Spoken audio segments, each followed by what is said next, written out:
Hi everyone, in this video, we show you how to fix mobile view Shopify.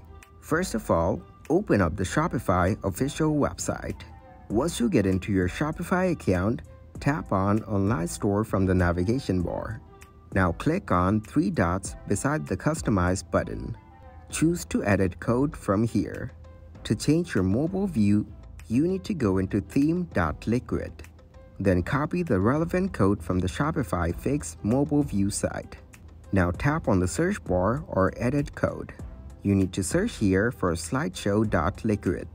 Once you find the spot where you need to make changes, get back on the Shopify Fix site. Then copy the code from here and replace it with the original one. After that, save your changes and then you will see that your mobile view will be fixed. Thanks everybody for watching. Make sure to like this video and subscribe to the channel for more tutorials. Goodbye.